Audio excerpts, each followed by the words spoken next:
Hello students, a very good morning to one and all. In last session we have discussed the combination of the two stresses in two dimension stresses. Okay, that means आपका x direction में भी कोई force लग रहा है and y direction में भी force लग रहा है और उन दोनों के आपका दोनों दो कंपोनेंट निकालना, यानी कि आपका मीन स्ट्रेस भी निकालना और स्ट्रेस एम्पलीट्यूड निकालना। फिर उनका यूज़ हम कहाँ पे करेंगे, आपका डिस्टॉर्शन एनर्जी थ्योरी की हेल्प से वहाँ पे हम लोग स्ट्रेस एनालिसिस करते हैं। ओके, तो ये हमने लास्ट सेशन में देखा था। In today's session we are going to discuss about the design of member subjected to combined variable normal stress as well as the variable shear stress. Okay, यहाँ पे यानी कि वेरिएबल नॉर्मल स्ट्रेस और variable shear stress को ले करके हम यहाँ पे काम करेंगे दोनों डायरेक्शन में। दैट मीन्स यदि कहीं पे आपका एक्सियल लोडिंग है तो क्या होगा, और यदि कहीं पे आपका टेंजेंशियल लोड लग रहा है तो क्या होगा। ठीक है, उनमें आपका कैसे यहाँ पे हम लोग कैसे गुडमैन डायग्राम को यूज़ करते हुए, गुडमैन पैरामीटर को लेते हुए हम काम करते हैं। ओके, उसकी हमें एनालिसिस यहाँ पे करनी है।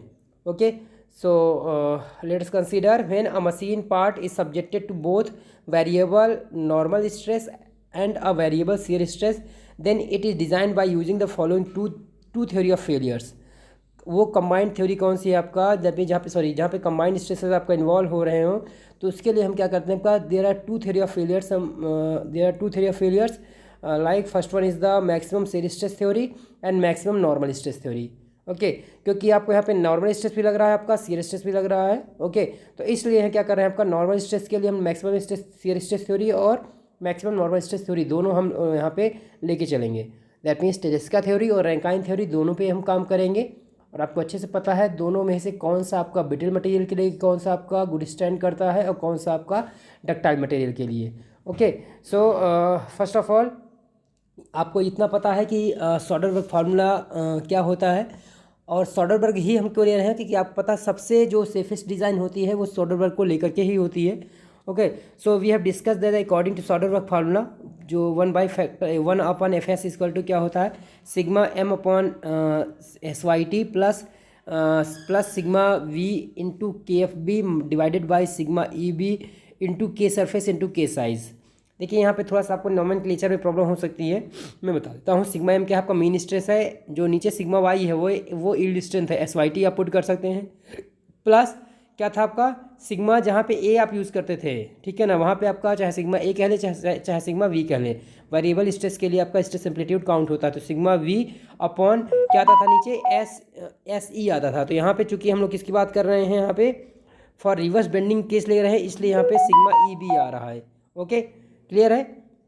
ओके, तो अब बाकी यहाँ पे थोड़ा सा जैसे के एफ बी क्या आपका फटीग स्ट्रेस कंसंट्रेशन फैक्टर है फॉर द रिवर्स बेंडिंग, उसका आपका उसके इफेक्ट को इन्वॉल्व किया गया है।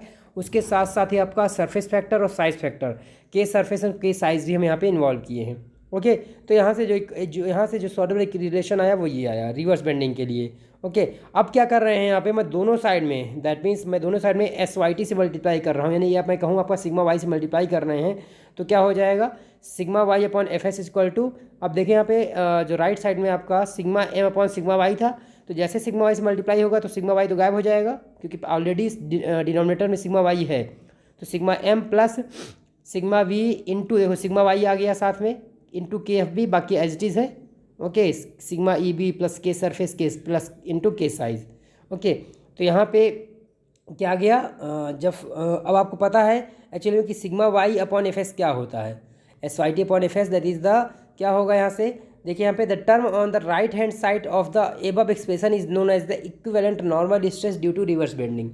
ये आपका जो राइट हैंड साइड में जो भी आपका टर्म है इसे क्या बोलते हैं, equivalent normal stress due to reverse bending. Okay, equivalent normal stress due to reverse bending is given as, यानी कि हम इसको क्या कह सकते हैं, सिग्मा वाई अपॉन FS को क्या कहेंगे, equivalent normal stress due to reverse bending, यानी कि सिग्मा NEB, बाकी आपका एज इट इज आ जाएगा। क्लियर है। अब देखें यहाँ पे सिमिलरली अब क्या करें, हम इक्विवेलेंट नॉर्मल स्ट्रेस निकालेंगे due to reverse axial load. तो जहाँ भी आपका ऊपर B आ रहा था वहाँ पे खाली क्या आ जाएगा, A आ जाएगा। तो देखें सिग्मा NEB को एक बार और देखें, रिवर्स बेंडिंग केस में क्या था, NEB सिग्मा NEB था, तो यहाँ पे क्या आ जाएगा सिग्मा NEA आ जाएगा, प्लस एक्सियल लोड के लिए plus sigma M plus sigma V sigma Y into, देखें यहाँ पे fatigue stress concentration factor for reverse bending, तो KFB यूज़ करते थे, यहाँ पे आपका fatigue stress concentration factor for axial loading, तो के एफ ए आ जाएगा। ओके, वहाँ पे आपका जो एंड्योरेंस स्ट्रेस लिया था आपने, endurance limit stress sigma E B लिया था, यहाँ पे क्या आ जाएगा sigma E A multiplied by K surface into K size. Clear है? तो दोनों ही केस के लिए आपका रिवर्स बेंडिंग के लिए और रिवर्स एक्सियल लोड के लिए, दोनों के लिए हमने यहाँ पे इक्विवेलेंट नॉर्मल स्ट्रेस निकाल लिया, चाहे equivalent normal stress for bending, equivalent normal stress for the axial load. Okay, तो ये दो इक्वेशन आपको यहाँ मिल गई। And total equivalent normal stress अब क्या करेंगे, यहाँ पे sigma N E equivalent normal stress से निकालना है, तो किसके बराबर होगा, इन दोनों को ऐड कर देंगे, तो sigma N E B plus sigma N E A, ठीक है, इक्वलिटी किसके होगा ये, that is nothing but the sigma Y upon F S. यानी कि हमेशा जो एक तो ये वैल्यू निकली, दूसरा हम इसको इक्वेट कर सकते हैं किससे, sigma Y upon F S से। कई बार लोग गलतियाँ ये करते हैं कि लोग ये सोचते हैं कि यहाँ पे जो ऊपर आया था ना, देखिए यहाँ पे जो ये जो इक्वेशन दिख रही है यहाँ पे ये, ठीक है, इसको sigma Y upon F S ये भी है, ठीक है। उसके बाद जब हम ये बेंडिंग के लिए है, जब एक्सेल के लिए निकालेंगे तभी equal to sigma Y upon F S आएगा। इन दोनों को जब ऐड कर देंगे तो 2 times of sigma Y upon F S. But ये ऐसा नहीं होता, ये एक मतलब कि ये यहाँ पे मैथमेटिक्स मत लगाएं, ठीक है। ये एक कॉन्सेप्ट है कि जो भी इक्विवेलेंट वैल्यू आएगी वो आपका S Y T upon F S के बराबर होगी, ठीक है। तो वो आपका कोई सा भी केस हो, चाहे आपका रिवर्स बेंडिंग का हो, चाहे रिवर्स एक्सियल लोड का हो, या इनका कॉम्बिनेशन हो, हर केस में आपका sigma Y upon F S के इक्वल ही होगा। इसीलिए आपका सिग्मा एन ई भी किसके बराबर होगा, आपका sigma Y upon F S के बराबर ही होगा। क्लियर है ये?